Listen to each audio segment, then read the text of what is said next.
So welcome to Boxing Media Hub, proudly sponsored by Falcon Contracting and in partnership with Jam's Boxing Chat. I've got, as I say, beautiful faces with me this evening. I've got Jam, I've got Neutral with his hard talk background.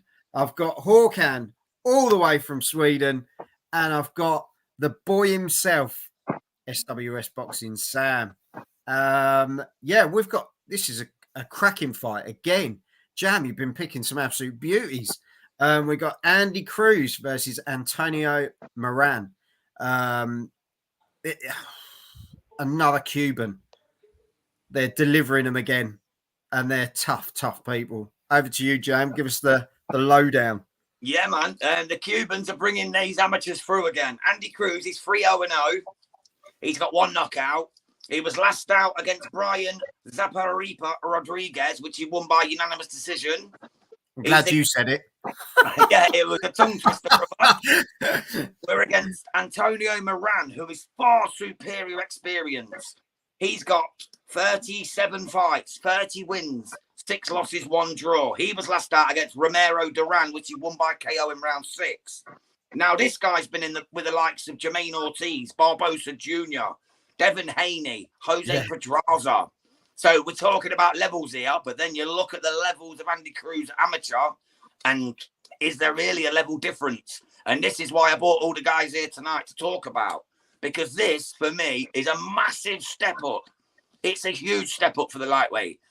I'm going to start with you, Neutral, if that's okay, mate. What do you think to Andy Cruz, and where can this man end up? Well, first and foremost, it's a great matchup, I have to say. The people have been calling for Andy Cruz to be stepped up. Obviously he started off at 10-round fights. He had that knockout in the second fight and 2 unanimous decisions. But professional experience-wise, you've got to say, well, Antonio Moran, he's been in the best, he's lost to the best. Yeah. So, like Jam said, it's a massive step up in class. But then you look at Andy Cruz and you look at his amateur level, which only goes back, years and years, and it's gold, gold, gold, gold, gold, all the way to the top of the Olympics. So from Pan American Games to the World Youth, and then the amateur ranks, it's just gold all the way up. He does not know how to lose, this boy. So I'm glad they've stepped him up this quick. And they're fast tracking him, obviously, because he's just that good. So I'm expecting the levels that Andy Cruz to really come through on this. So I'm not going to say he's going to knock him out. So I'm going to go for a safe unanimous decision with Andy Cruz. Beautiful. Thank you, Neutral. Joel, do you want to have your say next, matey, or do you want me to go? No, it's cool, mate. I think it's mad. Obviously, the amateur background, but when you think of the pro ranks, on paper, you would look at this fight and go, this is absolutely mental. Because a 3-0 against a guy that's had, 37 fights? Hey, Lomachenko lost for the world title in his 3rd fight. It shows the level of these amateurs. It puts them so forward. But if anyone said to me, you get the opportunity to watch a Cuban versus a Mexican, that's got cracker written all over it, because you've got the 2 best breeds of countrymen going against each other. You've got the 2 toughest, probably the Cubans and the Mexicans. They bring everything. So for me, Andy Cruz on points when you look at the pedigree that he's got, but it's just an intriguing fight, because you think if he's fighting this level of opponent in his 4th fight, it's going to be amazing what he could do in his first 10. Do you know what I mean? This guy is heading places, and he's heading there quickly, and he's going to do it, isn't he? But what if he gets win on points in this one? Incredible after 4 fights. Absolutely incredible. So, I'm going for points win for Andy Cruz. I'm completely with you on that, mate. Yeah, like I say, like I paralleled him with Lomachenko. There's not many fighters who get pushed to this level at such an early stage in their career. He is one of them, just like David Morrell was. These Cubans are built tough. They are very skillful. We've always known about the amateurs. Remember Guillermo Rigondao and people like that? He kind of failed later in his career, but the start was immense. And he is going to be immense until he gets to that ceiling and gets found out. I don't think this is his ceiling. I think he wins this comfortably, and I'm with Joel and neutral. I'm going points. Probably unanimous. Probably wins most rounds, if not all. Yeah. No, 100%, mate. Håkan, how you seeing this one, mate? A good step up for Andy Cruz, and I like Andy Cruz a lot. I saw him at the Olympics and was very impressed. And so it was expected when he went pro that they gonna going quickly with his career. So I think Andy Cruz will win in this fight against Moran, and I will go for a stoppage round 3. Wow. Nice. Wow. So it's going to be an explosive. That's Yes. really explosive, Håkan. But as you say, he's clearly got the potential. He's clearly got the tools to be able to come out and do something special. And like we were saying, he's 28 years old. You don't even need to rush him to the degree that, you know, it's probably him that's saying, give me another fight. I want another fight. Because if you think when you're at that amateur level and you're doing the Olympics and stuff like that, the fights are just thick and fast.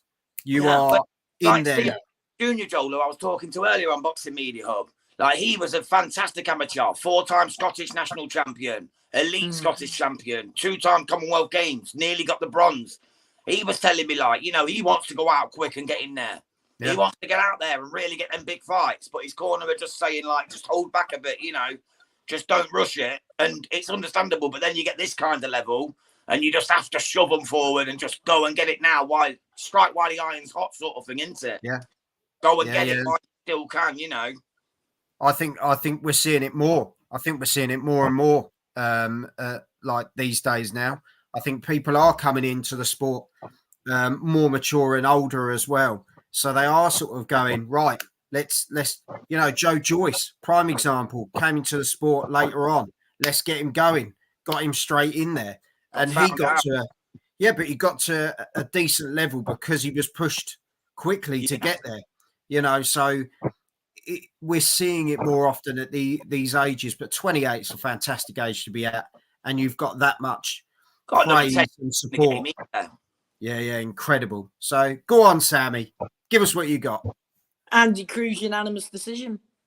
Oh, well, is that it? Taking a page out of Hawkins' book. There you go. Break it down. Yeah, come on, you know it's going to be more than just that. Do you think he'll struggle in the fight? Do you think he'll knock him out? Do you think he'll literally dominate every round? No, I just think his box. I think the way they've built him up, and I think, you know, taking it step by step, and I think it's a good step up. It'll be interesting, you know, if they get in a firefight, you know, Mexican v Cuban, that would be brilliant. I mean, if it was a fire v fire, and I'd love to see that happen, but I think I just can see Cruz using his ring IQ and his jab in this and getting the better of his opponent this time round, and I can just see a unanimous decision win for him. And I can see, you know, every fight he just gets better and better, in my opinion. And every fight he just gets better, and I can't wait to see some of the fights he gets into after this one, providing everything goes well. But we all know that you can never write off anyone in the sport of boxing, especially a Mexican as well. Only takes one punch, mate, doesn't it? Yeah. And people just say that about heavyweight, but it's every single weight. Mate, flyweight can knock each other out. You know what I mean? Yeah. It happened at the lowest, 108 pounds can knock each other out. End of the day, it's a punch. A man the similar size of you, you can knock them out, believe me. Yeah. I saw a massive fight outside the co-op the other day, and anything could have happened. But it is what it is. At least it is. It is what it is. But honestly, let us know in the comments, guys, how you see this one. Give us your predictions. Let us know. Are we totally overlooking Antonio Moran here as well, because the guys like we've all just gone, do you know what, Andy Cruz, but like we say, when you get two guys coming together like this is the exciting thing about boxing at the moment. There's some cracking fights out there, and this is another one. And So, plus the whole card as well. Sorry yeah. to interrupt. The whole card's great again. Magramov Bud. Fantastic. Yeah, You've got 100%. Magramov against Bud. You've got Jarrell Miller against Ruiz Jr. Yeah, there's some fantastic fights on that card in California on the 20. Is it 3rd of August? It's going to be absolute fantastic card. First time Turkey Al Sheikh's put on a show outside Saudi. So that's going to be a interesting. Massive card. Well, everyone's been talking about this USA versus Mexico sort of card that could potentially happen. I say bring on Mexico versus Cuba. I'd love to see it any day of the week, because I'll tell you, that'd be a night of absolute. A UK versus USA 5v5 as well, that Turkey Al's putting on. Do you know what I'd love to see? A Puerto Rico versus USA. That'd be huge. You'd have Amanda Serrano. Shakur. Fights for. It'd be this. It's an exciting time to be in boxing again, and it's just great to have all these things flying around, and people talking about these sorts of things, because we went through a bit of dead water at one point, and now we seem to be back in a real positive place again. So, boys, thank you very much. As always, you're a star. From Hawkwind. And yeah, as I say, thank you very much for joining us. Hawkan, see us out. Have some of this. Have it. Have it. Have it.